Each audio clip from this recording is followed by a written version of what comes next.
안녕하세요. 문학의 민족을 운영하고 있는 최하진입니다. 문학의 민족이 한 달간 쉬면서 어떤 방향으로 나갈까 고민을 해보다가 AI의 도움을 받아서 앞으로 사파 문제가 좀 해결이 될 것 같습니다. 그래서 문학 소개는 계속 해드리도록 하고요. 카테고리 중에 하나를 영화 이야기를 해드리려고 합니다. 하진 시네마라는 카테고리를 만들어서 예술 독립 영화들을 좀 소개시켜 드리려고 합니다. 저희 시청자들이 대부분 중장년층이 많으시더라고요. 그래서 좋은 어른이 되기 위한 고민의 일환으로 이런 영화나 책들이 도움이 되었으면 좋겠습니다. 오늘 소개해드릴 영화는 야곱 신부의 편지입니다. 핀란드 작품으로 2009년도에 제작이 되었는데요. 이 영화는 신앙적인 측면에서 소개를 해드릴 수도 있고, 또 편지라는 소재를 보면 우리가 문학적으로 접근해 볼 수도 있을 것 같습니다. 죽기 전 마지막으로 해야 할 일이 있다면 당신은 무엇을 고르시겠습니까? 이런 생각을 해보면서 이 영화를 한번 살펴보도록 하겠습니다. 핀란드의 작은 시골 수도원에서 앞이 보이지 않는 야곱 신부님이 혼자 살고 있습니다. 그런데 그곳에 레일라라는 어떤 여인이 나타납니다. 레일라는 25년형을 마치고 가석방된 상태로 야곱 신부님의 비서가 되기 위하여 이 작은 수도원을 찾아왔는데요. 세상에 어떤 미련도 희망도 없는 이 여자는 수감 중에 도착했던 한 통의 편지를 보고 야곱 신부의 비서가 되기로 합니다. 그 레일라에게 야곱 신부가 이런 말을 합니다. 당신은 세상에 쓸모가 없는 존재가 아닙니다. 누군가의 기도에 반드시 필요한 사람입니다. 스스로의 쓸모에 대해서 생각해 보지 않았던 레일라에게 던진 야곱 신부님의 말입니다. 야곱 신부는 앞이 보이지 않지만 그에게 도착하는 수십 통의 편지에 매일같이 답을 하고 있습니다. 극히 사소한 사연들이지만 레일라가 읽어주는 편지에 대해서 야곱 신부는 진심으로 기도를 하고 그리고 정성 어린 답변을 하는데 이 모습이 도저히 이해가 되지 않는 거죠. 그래서 레일라가 묻습니다. 왜 남의 하소연을 그토록 열심히 듣는 거죠?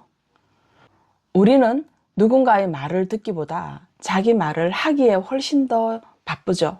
그런데 이렇게 남의 이야기를 듣기 위해서 야곱 신부가 존재한다는 것이 레일라로서는 이해가 되지 않는 거죠. 나는 그들에게 기적을 줄 수 없지만 기도는 줄 수 있지. 그들이 혼자가 아니라는 것, 그걸 알려주고 싶었어. 야곱 신부는 말합니다. 그런데 그렇게 열렬히 찾아오던 우체부가 어느 날 발길을 뚝 끊습니다. 알고 보니까 신부에게 오는 편지가 이제 끊어진 거죠.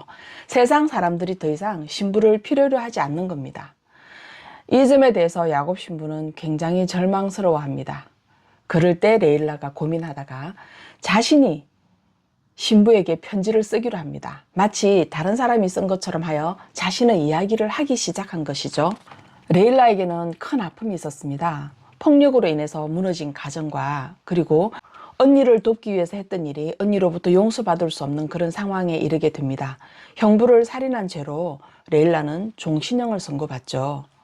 레일라가 궁금한 것은 언니로부터 자신이 용서받을 수 있겠는가 하는 것입니다. 그런데 신부님이 고백을 하죠. 사실은 레일라 언니의 편지 덕분에 내가 당신을 여기로 불러들인 것이라고 말이죠. 그리고 언니의 편지를 건네줍니다.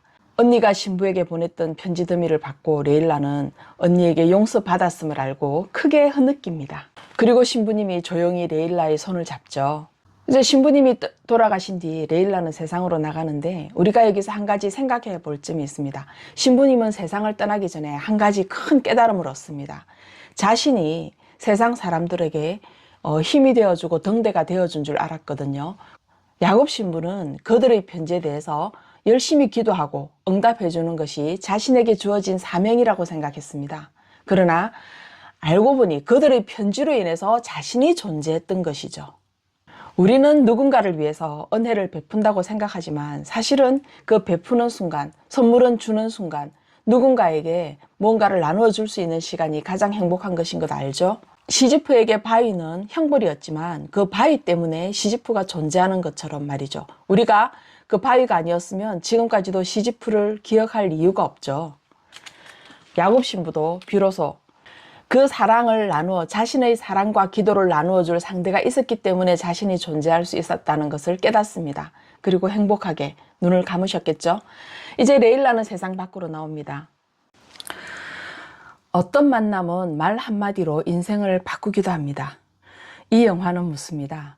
오늘 당신은 누구에게 어떤 편지를 보내고 싶습니까? 편지를 쓸 수 있다는 것, 그리고 누군가에게 편지를 받을 수 있다는 것, 그것은 그만큼의 자신의 존재를 인정받는 것이죠. 우리가 책이 소용이 없어질 거라고 했습니다. 페이퍼의 시대는 갔다고 했고요. 그러나 그 문자는 여전히 더욱더 강력하게 우리 삶을 지배하고 있습니다. 단톡방에 올리는 한 줄의 글, 상대에게 보내는 한 줄의 문자, 그 모든 것이 문자이거든요. 작은 편지라고 생각할 수도 있겠습니다. 정호성 시인의 시를 잠깐 소개해 드리도록 할게요. 붙이지 않은 편지입니다. 그대 죽어 별이 되지 않아도 좋다. 푸른 강이 없어도 물은 흐르고 밤하늘이 없어도 별은 떠나니 그대 죽어 별빛으로 빛나지 않아도 좋다. 사랑이 죽음보다 강하여 그대의 사랑이 내 안에서 죽지 않고 내 사랑 또한 그대 안에서 죽지 않아. 우리는 끝내 살아서 이 세상의 모든 죽은 자들을 위하여 기도하게 하소서. 야곱 신부의 편지는 굉장히 짧은 영화이기도 하고 무겁지 않게 볼 수 있는 작품입니다. 그러나 작품 자체가 어떤 깊이를 결정짓지는 않죠. 그 영화에서 받은 영감을 어떻게 소화하느냐, 그것에 따라서 작품의 가치가 결정되기도 합니다. 야곱 신부가 여러분에게 차 한 잔 정도의 기쁨이 될 수 있기를 바랍니다. 다음 시간에 뵙겠습니다.